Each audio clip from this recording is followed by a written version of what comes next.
Hi everyone, welcome back to the channel. So today we are talking about load balancers, and honestly this is one of the most important concepts in system design because behind apps like Netflix, Amazon, YouTube, servers are constantly failing, machine crashes, traffic spikes happen, process die randomly, but somehow users usually never notice that. And that's because modern systems are designed assuming failures will happen, not maybe, definitely. So the real engineering problem is not how do we stop failures, because honestly, that's impossible. The real problem is how do we continue working even after failures, and that's what exactly where load balancer comes in. Today, I'll explain what load balancers actually do, why they matter, and we'll also do a real life demo locally. We'll literally kill servers during the video and the application will still continue working. So let's get started. So right now I have two backend servers running locally, server 1 and server 2, pointing at one port 3001 and another 3002. And in front of them I have an Nginx acting as a load balancer. Users is redirecting to load balancer and then load balancer is redirecting to servers. Think of the load balancer like a traffic police. Instead of every request going to one server, it distributes the traffic between multiple servers. That's basically the whole idea behind it. You might ask why even use multiple servers, right? And honestly, for small projects, one server is completely fine. Most systems actually start like that, right? Users directly talks to server. There is a no load balancer in between them, right? It's simple. But the problem starts when the traffic increases. Imagine millions of users opening an app simultaneously. Now, one machine has to handle all requests, all traffic, and all processing. Eventually, that server becomes overloaded, or worse, it crashes completely. Now, your entire application becomes unavailable. Users start seeing errors, and this is called single point of failure. And you don't want this in your system, right? So instead of depending on one machine, large systems create multiple servers, right? Like server 1, server 2, server 3, like this. Now traffic can spread across many machines together at once, which improves three major things, which is scalability, performance, and availability, all together at once. But now another problem appears. How do users know which server to connect to? And that's exactly where the load balancer comes in. The job of load balancer is to sit in front of all backend servers. Users don't directly connect to servers anymore. They connect to the load balancer. And the load balancer decides where traffic should flow in or should go. For example, first request may go to server 1, second may go to server 2 or server 3, depends. This distribution helps prevent overload, and this process is called load balancing. Now, let's go to a live demo. Alright, now let's actually run everything and see how this works in real life.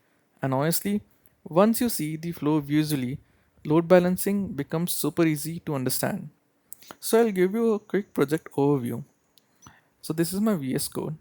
I have a file created server 1 and I have a file server 2. I have an Nginx config and I have some scripts to demo the things. Nothing fancy, it's just the simple setup. Because today the focus is understanding the architecture clearly. Let's go into the server 1, right? So this server1.js, right, is a very basic Express server, nothing complicated, right? It just receives the request and sends the response as a response from server 1, right? And it says which port it's listening to. Whenever someone hits the route at app.get, the server responds with response from server 1, and this server runs on port 3001. That's it. Server 2 is almost identical. Only difference is the port changes to 3002 from 3001 as part of server 1, and the response also changes from response from server 2. So that line is changed here. So currently we have server 1 and server 2 as we seen in the video, with a one running at port 3001 and another 3002. Two backend servers running independently, right? Now, let's see one question you might be thinking about. What is Nginx? Nginx is basically a very high performance web server that can also work as a reverse proxy and a load balancer. In simple words, it sits in front of backend servers and intelligently manages the incoming traffic. So now this is the most important part, the Nginx config. Yes, I'm basically telling Nginx these are my backend servers. Now look at this part, proxy pass. This means whenever request comes in, forward them to one of these backend servers, and this is where load balancing happens. So the overall architecture can look like this. Nginx decides where the traffic should go, either to server 1 or either to server 2. The user only communicates with the Nginx load balancer to help the traffic to flow smoothly. Now, to make this demo easier, I have created few helper scripts,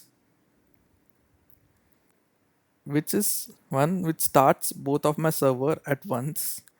I have a stop all script as well, which stops both the servers, and I have a crash server script which crashes my server 1 while the server 2 keeps running on.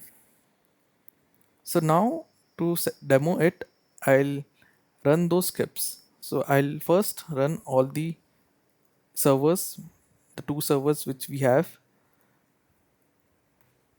So now the server 1 has been started on port 3001 and server 2 on 3002, right? It's asking the password. Let's enter. Done. The Nginx is running on port 8080. So basically now we'll be hitting to the our actual port, which is 8080, where the Nginx server is actually running in. So once I hit using a curl command, I can see response from server 1. So Nginx redirected my request to server 1. If I hit again to the same URL, I can see response from server 2. So Nginx is distributing the request. It currently, as there are only two servers, so the response can be parallel, one after another.